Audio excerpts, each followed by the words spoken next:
En fait, quel sera l'état de ces infrastructures dans quelques années? Sera-t-on en mesure de les entretenir? Maintenant, j'en viens au deuxième volet, la refondation du système économique. Notre système est un système rentier. On parle de passer à une économie productive. Pour le moment, nos emplois sont principalement des emplois de services. Sécurité, transport, commerce, mais industrie, c'est terminé.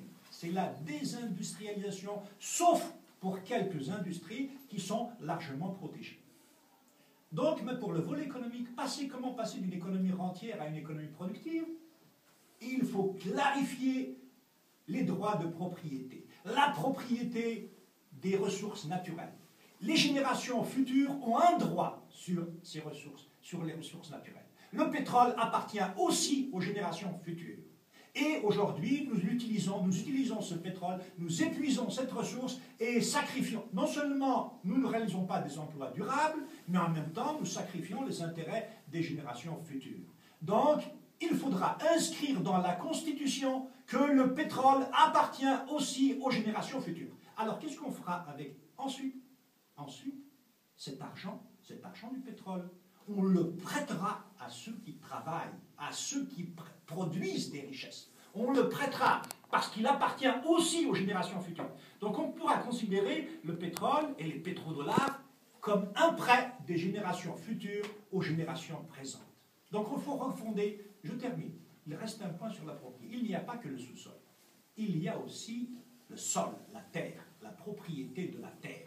La propriété publique de la terre est une des causes majeures, ainsi que la rente pétrolière, de la corruption. Il faudra aussi clarifier. L'État est un mauvais propriétaire. On voit ce qu'il est arrivé à la terre, à son usage. Qu'est-ce qu'on fait de la terre? Sa valeur, elle est complètement par terre. Donc la terre, il faut qu'elle ait un propriétaire qui puisse la défendre. Il faudra redéfinir les droits définir clairement les droits de propriété sur la terre. Ce qui est public, ça veut dire qu'il appartient à tout le monde, est respecté en tant que tel, et il y a la propriété collective qui appartient à une région, qui appartient à une commune, et qui va être défendue et qui va être préservée par ses habitants, et la propriété privée. La propriété privée n'est qu'un instrument pour servir les intérêts du collectif et de la nation. Voilà, merci. عبد الرحمن دريس. يعطيك الصحة.